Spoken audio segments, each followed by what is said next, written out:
اب آگے ہم واقعہ حرہ کے بارے میں بات کرتے ہیں. یہ ساری تمہیدی باتیں تھیں. اصل تو ہمارا موضوع تھا واقعہ حرہ کے بارے میں جو 3 جھوٹی روایات ہیں.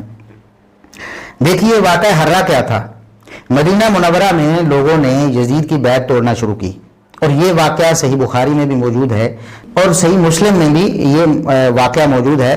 یہاں میں جو الفاظ آپ کے سامنے نقل کرنے لگا ہوں وہ صحیح مسلم کے الفاظ ہیں. صحیح مسلم میں 1851 نمبر حدیث ہے.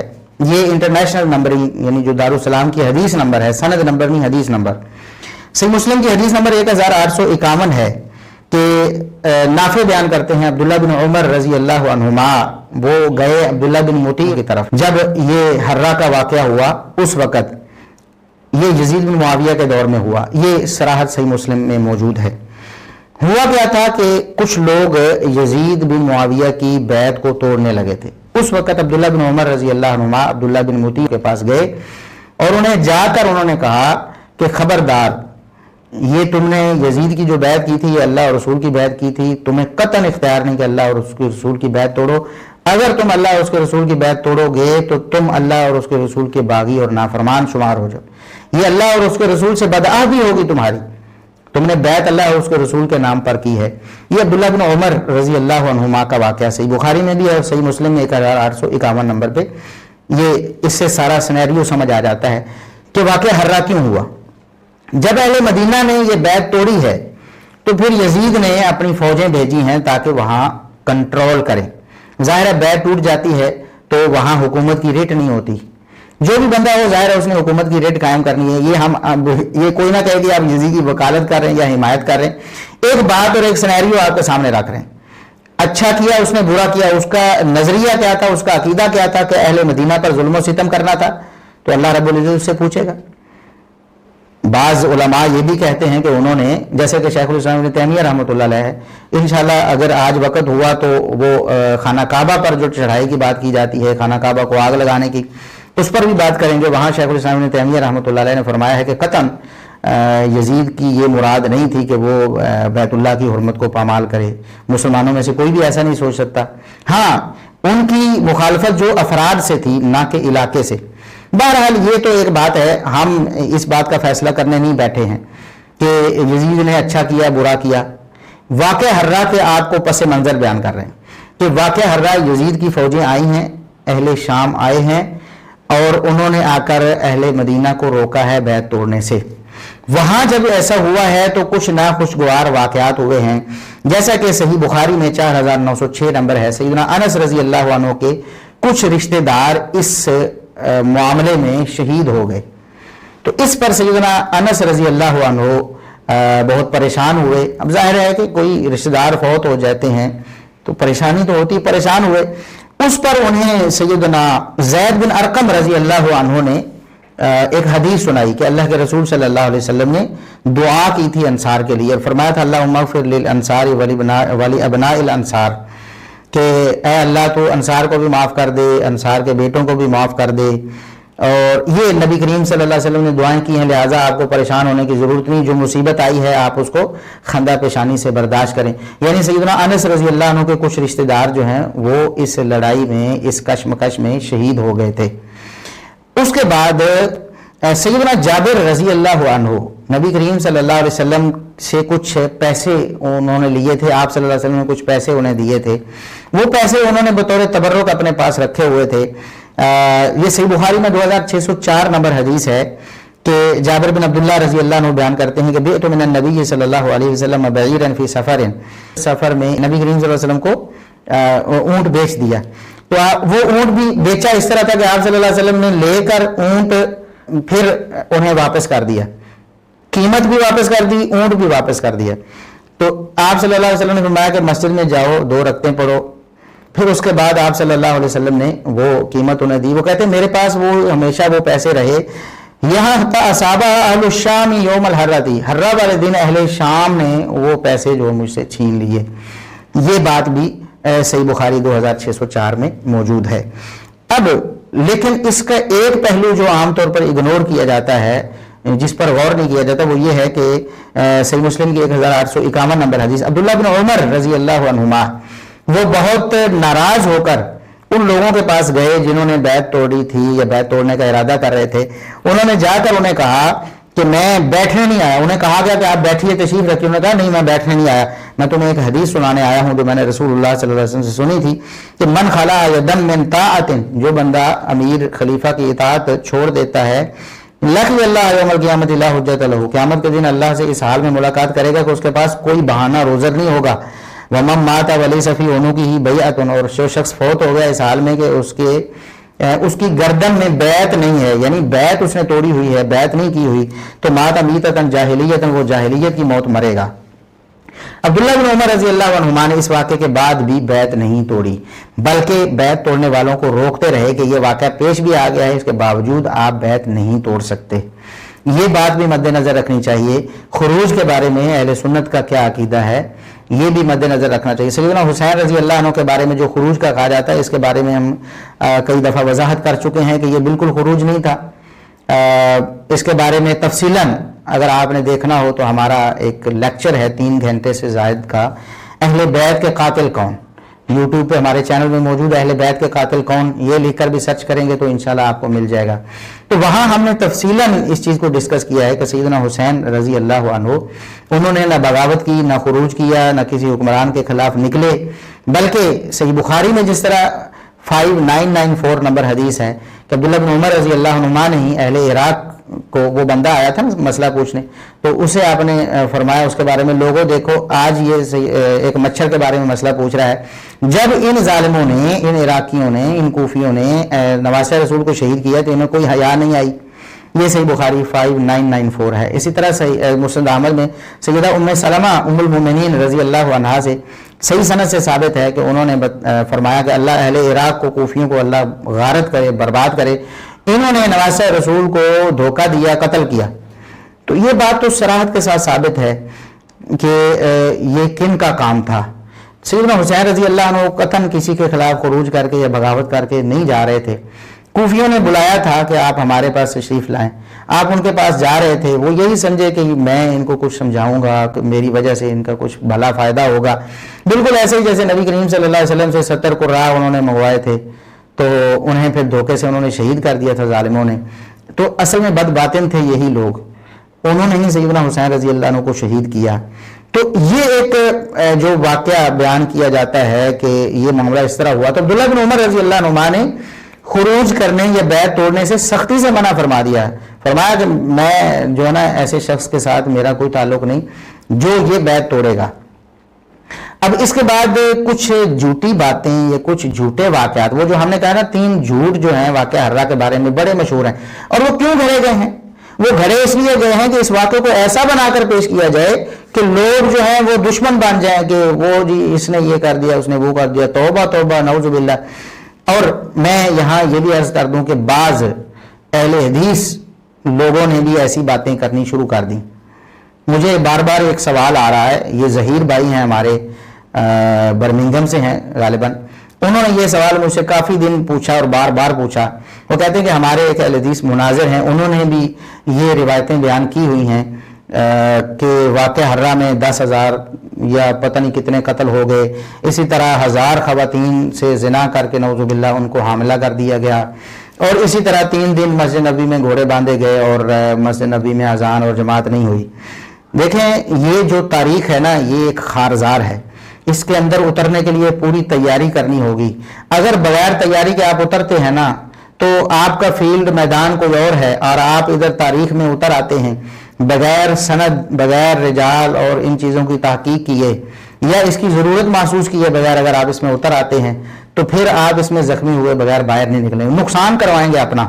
تو بہرحال جنہوں نے بھی اس طرح کی روایتیں بیان کی ہیں انہوں کی یہ غلطی ہے اور خطا ہے.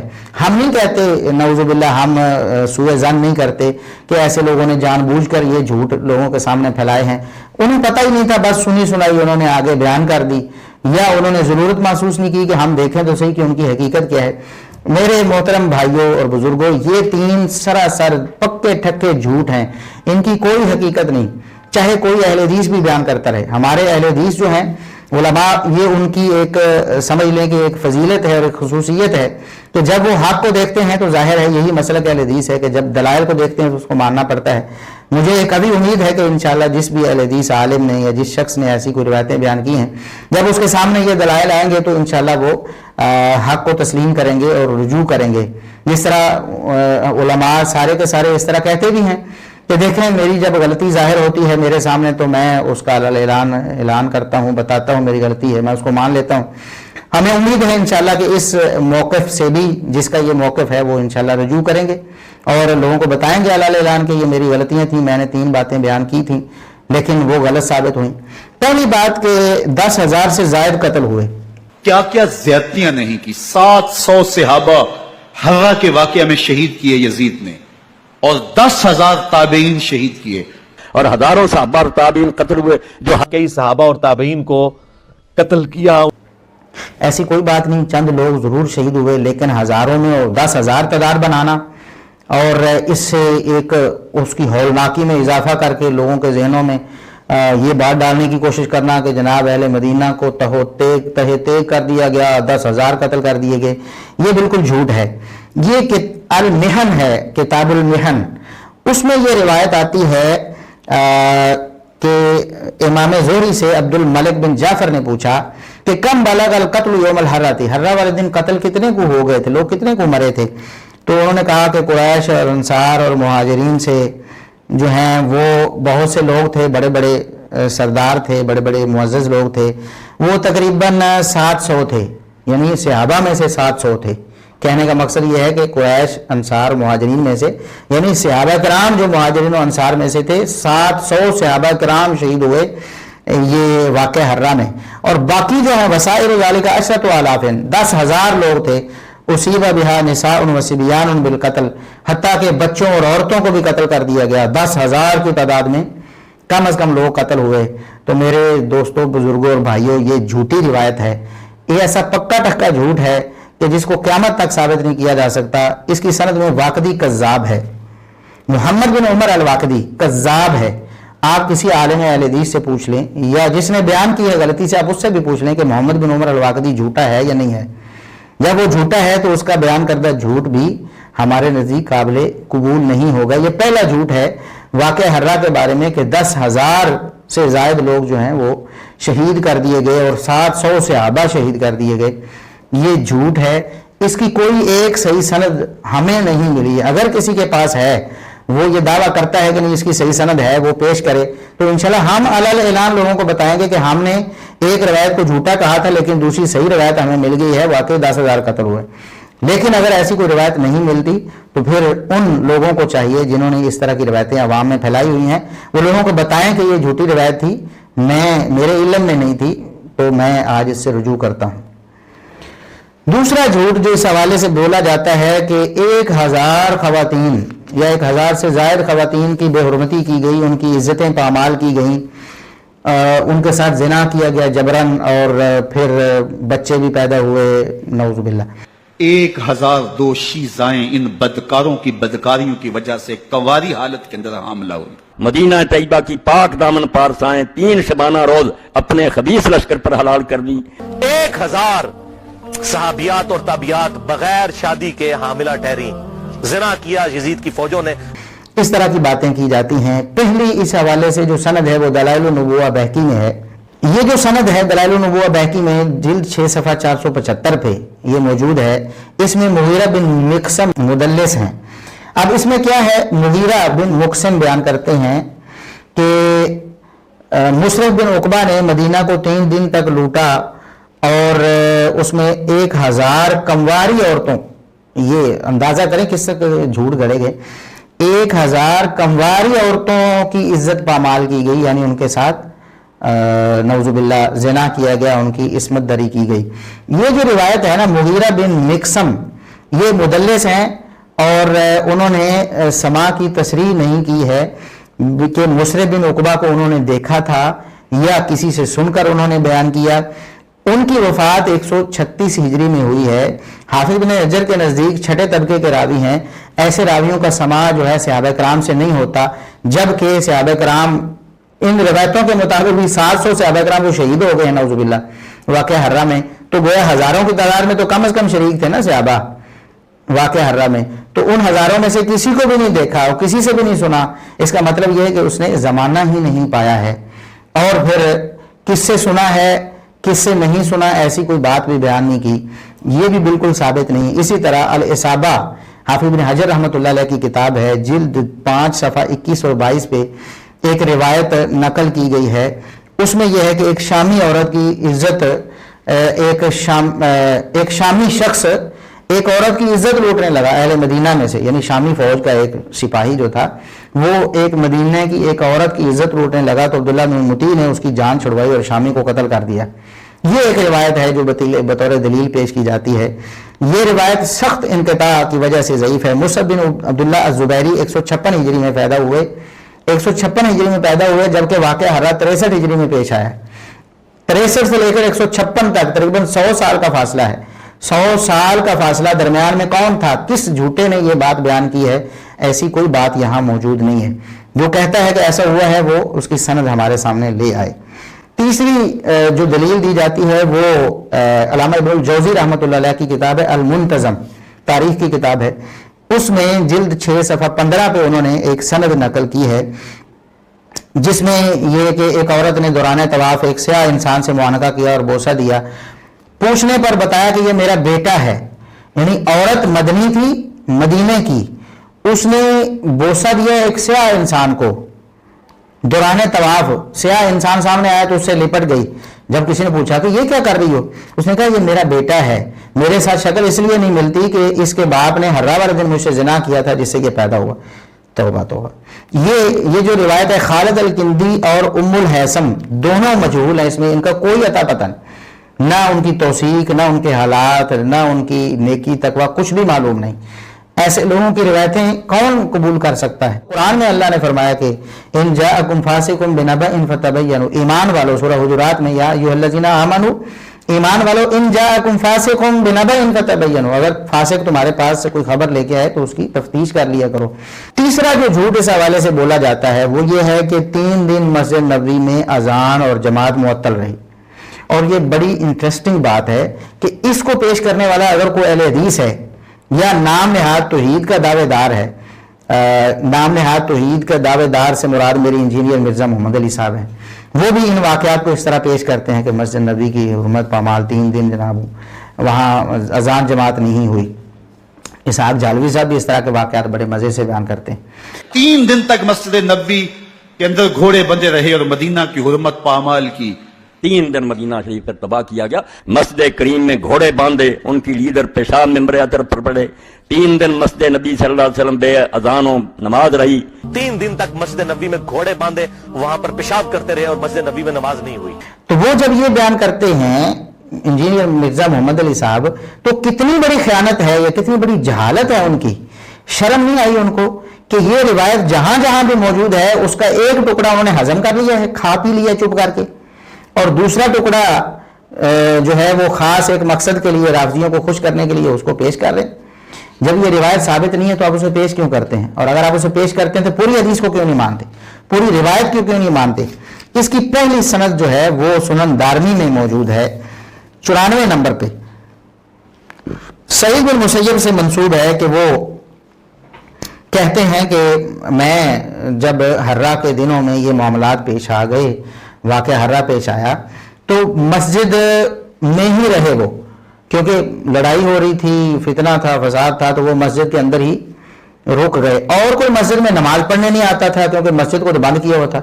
اب دیکھیں سعید بن مسیب تو مسجد میں موجود ہیں، لوگوں کو انہوں نے روکا ہوا تھا، ان کے بقول، یہ جو جھوٹی روایتیں پھیلانے والے ہیں ان کے بقول اہل شام نے مدینہ والوں کو روک دیا کہ مسجد نبی میں نماز نہیں پڑھنی، 3 دن نہ مسجد میں اذان ہوئی نہ اقامت ہوئی۔ اچھا، اس روایت میں کیا ہے یہ سعید بن عبدالعزیز بیان کرتے ہیں، سعید بن عبدالعزیز وہ کہتے ہیں کہ جب حرہ کے دن آئے نا تو لم یؤذن فی مسجد النبی صلی اللہ علیہ وسلم ثلاثا، 3 دن مسجد نبی میں اذان ہی نہیں ہوئی، اور سعید بن مسیب جو ہے وہ مسجد نبی کے اندر ہی رہے، وکانا لا یعرف وقت الصلاۃ الا بہمہمات یسمعها من قبر النبی صلی اللہ علیہ وسلم، ان کو اذان کے وقت کا پتہ کیسے چلتا کہ نبی کریم صلی اللہ علیہ وسلم کی قبر سے انہیں آواز آ جاتی تھی، نبی پاک صلی اللہ علیہ وسلم کے سے قبر سے آواز آ جاتی تھی اذان کی، تو انہیں پتہ چلتا کہ نماز کا وقت ہو گیا تو وہ نماز پڑھ لیتے۔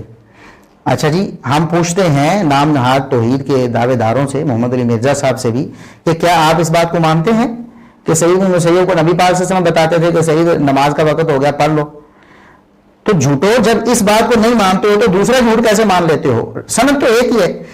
اچھا، یہ سند بھی ثابت نہیں ہے۔ سعید بن عبدالعزیز التنوخی 90 ہجری میں پیدا ہوئے اور واقعہ حرا جو 63 ہجری میں پیش آیا۔ 90 ہجری میں وہ پیدا ہوئے ہیں، 63 ہجری میں یہ واقعہ پہلے پیش آ چکا ہے۔ تو اتنے سال پہلے کا واقعہ کس سے سنا ہے سعید بن عبدالعزیز نے؟ انہوں نے تو نہیں بتایا، کسی جھوٹے نے بتایا ہوگا، اس طرح کی بات گھڑی ہوگی اور انہیں پتہ ہی نہیں چلا کہ وہ جھوٹا ہے اور انہوں نے اس روایت کو آگے بیان کر دیا۔ تو سند منقطع ہے، روایت ثابت نہیں ہے۔ اسی طرح دوسری سند طبقات الکبریٰ میں آتی، ابن سعد رحمۃ اللہ علیہ کی کتاب ہے طبقات الکبریٰ، جلد 5 صفحہ 132 ہے۔ اس میں سند اس طرح آتی ہے کہ طلحہ بن محمد بن سعید اپنے والد محمد بن سعید سے بیان کرتے ہیں کہ کانا سعید بن المسیب ایام الحرۃ فی المسجد لم یبایع ولم یبرح وکان یصلی معهم الجمعۃ ویخرج الی العید وکان الناس یقتتلون وینتهبون وهو فی المسجد لا یبرح الا لیلا الی لیل قال فكنت اذا حانت الصلاۃ اسمع اذانا یخرج من قبل القبر۔ سعید بن مسیب کہتے ہیں کہ جب یہ فتنہ ہوا، لوگ لڑ رہے تھے، میں مسجد کے اندر ہی رہ گیا، تو جب نماز کا وقت ہوتا تو مجھے قبر سے اذان کی آواز آتی تھی، تو یہاں تک کہ لوگ امن میں آ گئے اور دوبارہ نماز اذان اور باجماعت نماز شروع ہو گئی۔ اس سے پہلے تک میں مسجد میں رہا، لوگ نہیں آتے تھے، لیکن مجھے قبر نبوی سے اذان کی آواز آتی تھی۔ یہ بھی جھوٹی روایت ہے۔ محمد بن عمر واقدی کذاب ہے، محمد بن عمر واقدی کذاب ہے۔ اسی طرح طلحہ اور اس کا والد محمد بن سعید، یہ دونوں جو ہیں وہ مجہول ہیں، ان کی کوئی معتبر توثیق ثابت نہیں ہے۔ صرف امام ابن حبان نے سکار میں ذکر کیا ہے، لیکن ان کا اس طرح توثیق کرنا معتبر نہیں ہے، اہل علم جانتے ہیں۔ یہ بھی جھوٹی روایت ہوئی۔ تیسری روایت اس حوالے سے ہے، وہ بھی طبقات الکبریٰ میں ہے، جلد 5 صفحہ 100۔ اس میں بھی سعید بن مسیب سے ہی بیان کیا گیا۔ عبد الحمید بن سلیمان ابو حازم سے بیان کرتے ہیں اور ابو حازم سعید بن مسیب سے بیان کرتے ہیں کہ مجھے وہ دن یاد آتے ہیں، حرا والی راتیں، میں مسجد میں تھا، مسجد میں میرے علاوہ کوئی بھی نہیں تھا۔ وَإِنَّ أَهْلَ الشَّامِ لَيَدْخُلُونَ زُمَرًا زُمَرًا، اہل شام جو ہے نا وہاں آتے تھے گروہ در گروہ، اور وہ کہتے تھے انظروا إِلَىٰ هَٰذَا الشَّيْخِ الْمَجْنُونِ، اس پاگل بڈھے کو دیکھو، نعوذ باللہ، کہ یہ ادھر مسجد میں کیا کر رہا ہے، مسجد میں نہ نماز ہوتی نہ جماعت ہوتی، یہ ادھر بیٹھا ہوا کیا کر رہا ہے۔ ظاہر مسجد میں بیٹھنے کا مقصد تو یہ ہے کہ اذان جماعت وغیرہ، جماعت ہوتی ہے تو گھر چلا جائے، ادھر کیوں بیٹھا ہے، نعوذ باللہ، یہ انہوں نے کہا۔ تو وما یاتی وقت صلاۃ الا سمعت اذانا فی القبر، سعید بن مسیب سے منسوب ہے کہ جب بھی نماز کا وقت ہوتا تو مجھے نبی صلی اللہ علیہ وسلم کی قبر سے اذان کی آواز آتی، پھر ثم تقدمت فاقمت فصلیت، میں آگے بڑھتا، اقامت کہتا، نماز پڑھتا۔ وما فی المسجد احد غیری، میرے علاوہ مسجد میں کوئی نہیں ہوتا تھا۔ اس میں عبد الحمید بن سلیمان ضعیف راوی ہے، عبد الحمید بن سلیمان ضعیف راوی ہے۔ یہ آپ نے دیکھا 3 روایتیں اس حوالے سے تھیں، تین روایتیں تھیں، تینوں کی تین ہی جھوٹی اور ضعیف ہیں، منکر ہیں، کوئی بھی روایت ثابت نہیں ہے۔ اور ان تینوں روایتوں میں نبی کریم صلی اللہ علیہ وسلم کی قبر سے اذان آنے والی بات موجود ہے۔ کیا انجینئر مرزا صاحب اس بات کو مانتے ہیں کہ نبی کریم صلی اللہ علیہ وسلم کی قبر سے اذان، آپ صلی اللہ علیہ وسلم اذان دے کے سعید بن مسیب کو بتاتے، آپ اذان دیتے اور سعید بن مسیب وہاں نماز پڑھتے، کیا یہ مانتے ہیں؟ یا کوئی اہل حدیث عالم جو اس روایت کو سنی سنائی بیان کرتا رہا ہوگا نا؟ ظاہر ہے کہ اگر کسی اہل حدیث عالم نے کتاب کھول کر خود پڑھا ہوتا تو اسے پتا ہوتا کہ یہ روایت بیان کرنے سے تو میرے گلے میں یہ بھی پڑھنے والی ہے بدعت، ایک غلط اعتقاد پڑھنے والا ہے، تو پھر وہ اسے اگر صحیح سمجھتا تو لوگوں کو بتاتا بھی کہ حرہ والے دنوں میں یہ ایک کرامت سعید بن مسیب کی ہوئی کہ نبی پاک صلی اللہ علیہ وسلم ان کے لیے اذانیں کہتے رہے۔ یہ اگر بیان نہیں کیا یا اس کو جھوٹا سمجھا ہے تو دوسرے جھوٹ کو کیوں پھیلایا ہے؟ اس کا مطلب یہ ہے کہ یہ سارا کچھ سنا سنایا تھا، روافض اور نیم روافض اور اس طرح کے لوگوں نے اس طرح کی جھوٹی روایتیں لوگوں میں پھیلائیں، اور اسی طرح وہ سنی سنائی کئی باتیں بعض عالم بھی ان کو صحیح سمجھنے لگے اور آگے پھیلانے لگے۔